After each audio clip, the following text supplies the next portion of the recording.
Sex education जो आज के मॉडर्न टाइम के अंदर भी टैबू है हमारे इंडिया के अंदर। अब इसी टैबू पे दोस्तों एक शो आया जिसका नाम है सुपर सुब्बू। ये नेटफ्लिक्स का पहला तेलुगु शो है जहाँ पर हमें कहानी देखने को मिलती है सुब्रमण्यम नाम के एक बंदे की, जो कि भाई लाइफ में गुड फॉर नथिंग है। लाइफ में वो कुछ उखाड़ पाया नहीं है और उसकी नौकरी जाने को होती है, लेकिन फिर बॉस रिक्वेस्टों के बाद उसे भेजते हैं माखीपुर नाम के एक गांव के अंदर सेक्स एजुकेशन इंस्ट्रक्टर बनाकर। उसे 6 महीने वहां पर काम करना है और अगर वो कर पाया तो उसकी जॉब बच जाएगी। अब इसके आगे क्या होता है वो जानने के लिए देखना होगा आपको ये शो, जिसके 7 एपिसोड है, आधे घंटे के एपिसोड है और 2 एक एपिसोड 40 मिनट के आसपास के हैं।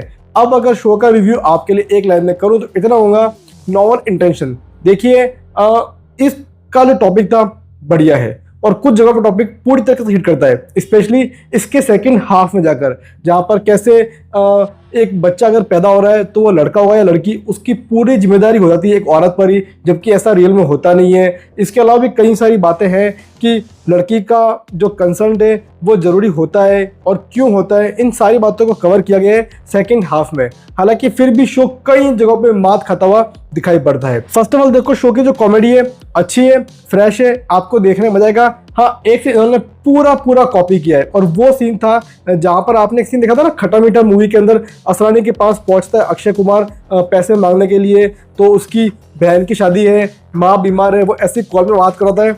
वो सीन एग्जैक्ट वो सीन यहाँ पर चेप दिया है। सेक्स एजुकेशन का जो मुद्दा यहाँ पर हमें देखने को मिलता है, भाई इस पे और ज्यादा फोकस करना चाहिए था कि मेंस्ट्रुएशन में जो लड़कियां हैं उन्हें क्या तकलीफ का सामना करना पड़ता है, कैसे गांव में ऐसे भी इलाके हैं जहाँ पर मेंस्ट्रुएशन के कारण से लड़कियां मर जाती है पीरियड्स के पेन के अंदर, या फिर लड़के कैसे भाई लड़के से बात करने में कतराते हैं, शर्माते हैं, जिसके कारण से भी कई सारी दिक्कतें सामने आती है। ऐसी कई सारी बातें थी जिनको शो के अंदर इंक्लूड करना चाहिए था। यहाँ पर वो ग्रामीण सेटअप के अंदर वो कॉमेडी दिखाना, ये दिखाना, वो दिखाने के चक्कर में बहुत सारी बातें इन्होंने स्किप कर दी है और या तो फिर सीजन 2 के छोड़ दिए। यस, इसका भी सीजन 2 आएगा। अब मुझे आप बताओ कि इस टाइप के टॉपिक्स पर जब कोई शो बन रहा है उसे अच्छे तरीके से खत्म करके या तो सीजन 2 लाना चाहिए या फिर पहले सीजन के अंदर ही खत्म कर देना चाहिए।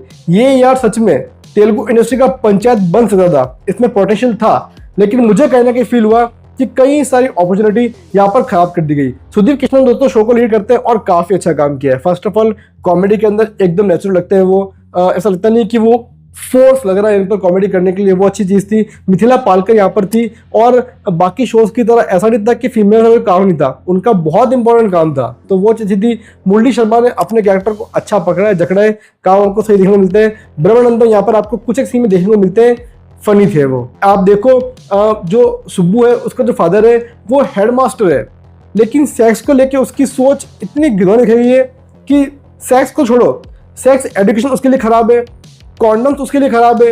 इतना नहीं होता यार। इवन उनके जो ससुराल वाले लोग हैं वो इतने बैकवर्ड तरीके की बातें कर रहे हैं कि आपके गले से उठता नहीं है। अब चलो यहाँ पर उनको तो बैकवर्ड दिखाया, गाँव के अंदर बच्चा वर्जिन बोल रहा है, ये इतनी प्रोग्रेसिव दिखा दी उन्होंने और ये इतने बैकवर्ड। और आप आयरनी देखो कि भाई टीचर साहब उन प्रोग्रेसिव लोगों को सिखाने जा रहे हैं सेक्स एजुकेशन। भाई कुछ सेंस बन रहा है, कुछ लिंकअप बन रहा है, मुझे समझ में नहीं आ रहा है। तो ऐसी कई सारी चीजें थी जिसके कारण से शो वो ग्रिप नहीं पकड़ पाया, वो हाई ले नहीं पाया जो कि लेना चाहिए था। मैं आपको कहूंगा कि सेक्स एजुकेशन पे अगर आपको कोई शो देखना है इंडियन में तो आप देखना sex chat with Pappu, YouTube पर अवेलेबल है एंड टॉप क्लास शो है। बिना किसी वल्गैरिटी के यहाँ पर इतने कमाल तरीके से चीजों को एक्सप्लेन किया गया, आप बोलोगे भाई वाह। सेक्स एजुकेशन अगर ऐसी दी जाएगी ना तो बच्चे से बच्चों के समझ में आएगा बिना किसी फोड़ता के। हाँ, यहाँ पर एक चीज ये अच्छी है कि बिना किसी चीपनेस के यहाँ पर आपको चीजें देखने को मिलती है, तो कि फोड़ता यहाँ पर भी देखने को नहीं मिलती है और कुछ जगह पे कुछ पॉइंट्स अच्छे तरीके से यहाँ पे एक्सप्लेन किए गए हैं। All and all super Subbu का कंसेप्ट अच्छा था, लेकिन एजुकेशन कच्चा था। मैं दूंगा शो को 6.5 आउट ऑफ 10। बात करूं पेरेंटल गाइडलाइंस की तो वैसे दोस्तों कोई वल्गैरिटी नहीं है, लेकिन हाँ एक इंटीमेट सीन हमें देखने को मिलता है, कुछ जगहों पे कॉन्डम्स के पैकेट भी हमें देखने को मिल जाते हैं। हिंदी डबिंग शो की अच्छी है, तो यस आप ही शो को हिंदी में एंजॉय कर पाओगे। तो दोस्तों बस ये तो मेरा रिव्यू। अगर आपको ये वीडियो पसंद आया तो प्लीज वीडियो पे लाइक करके चैनल को सब्सक्राइब करना। हम आपसे मिलेंगे किसी और वीडियो के साथ, तब तक के लिए खम्मा गणी, हैव अ गुड डे।